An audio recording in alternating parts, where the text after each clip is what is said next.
Donc là, je vais continuer mon dialogue avec Chouard sur le référendum d'initiative citoyen qui parle en permanence de la question centrale qui est de rendre le pouvoir au peuple. La question à laquelle ne répond pas Chouard, puisque je suis son travail, c'est qu'est-ce que le peuple ? C'est la question préalable. Qui est du peuple et qui n'en est pas ? Et donc là, c'est une question difficile à laquelle j'avais déjà essayé de répondre il y a quelque temps. C'est déjà la question que Chouard n'aborde pas, qui est la question de la lutte des classes. À l'intérieur du peuple, il y a des intérêts antagonistes. Le peuple n'a pas... Enfin, je veux dire, la bourgeoisie fait partie du peuple de France. Et les couches moyennes salariées, les cols blancs, les petits chefs, qui sont finalement les accompagnateurs salariés de la mondialisation et donc de la crise, font partie du peuple de France aussi.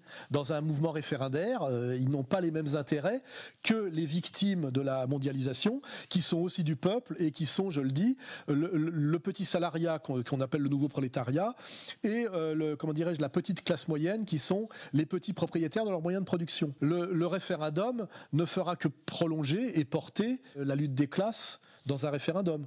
Cette question-là, elle n'est pas posée ni résolue par le RIC. Et puis après, il y a si on peut pousser un peu plus loin, c'est comment définir ce que c'est que le peuple. Pour moi, un peuple, c'est une famille. Et on peut très bien appartenir à plusieurs familles. Les gentivirus, c'est une famille pour moi. C'est des gens que j'aime bien, on se comprend bien, on s'aime bien. Je pense que la définition du peuple ne peut s'opérer que négativement. C'est qui n'est pas du peuple. Et là, il faut en avoir forcément une définition de combat. Puisque d'ailleurs, quand on parle de peuple, c'est des périodes de crise. Quand il n'y a pas de crise, on n'en parle pas. Aujourd'hui, on parle du peuple en souffrance, du peuple qui est dans le baba, du peuple qui est martyrisé par le pouvoir, du peuple qui est martyrisé par les ennemis du peuple. Or, les ennemis du peuple font aussi partie de la communauté nationale et donc du peuple, je veux dire, au sens non polémique et non, je dirais, non combatif du terme. Et là-dessus, je crois que Chouard est assez absent. Il faudrait qu'il prolonge la réflexion. Donc moi, je propose une définition. C'est « et du peuple, celui qui produit et qui reproduit ce que j'appelle le principe de réalité. C'est-à-dire, il y a la question du travail, et du travail productif. Donc, il faut d'abord se poser la question de ce que c'est que le travail et le travail productif. Donc, qu'est-ce que c'est que le parasitisme, Et aussi la question de l'identité, quand on parle de reproduction.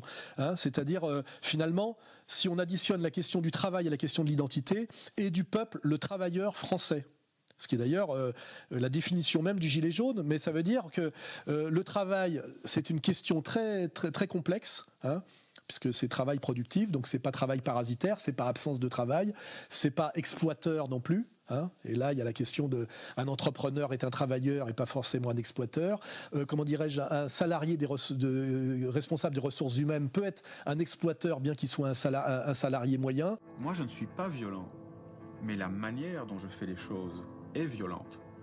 Convoquer, comme ça, appeler quelqu'un au téléphone, lui dire « Tiens, tu peux passer dans mon bureau ?» Oui, tout de suite. Et puis quand la personne arrive, ne se doutant de rien, lui dire « Bonjour, assieds-toi, tu vas quitter l'entreprise. » Tout de suite.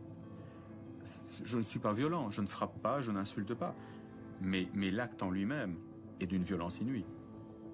Donc là, toute cette discussion sociologique, économique, qui d'ailleurs a beaucoup à voir avec la sociologie marxiste, Chouard est totalement absent de cette question. Il est tellement dans la question constitutionnelle qu'il a oublié il ignore ou il a oublié ou il n'a pas parlé du reste. Il va falloir qu'on redialogue, lui et moi, sur ces questions qu'il n'aborde jamais et qui, à mon avis, il ne maîtrise pas beaucoup. Voilà.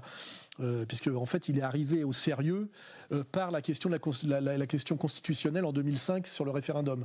Donc, j'ai l'impression qu'il manque de culture sur des tas de sujets, ou alors, effectivement, il est tellement spécialisé il s'est tellement spécialisé dans ses assemblées constituantes, ses ateliers constituants, qu'il a oublié les questions fondamentales. C'est, le peuple, qu'est-ce que c'est ? Avant de parler du pouvoir du peuple, c'est le peuple, qu'est-ce que c'est ? Qui en est, qui n'en est pas ? Voilà.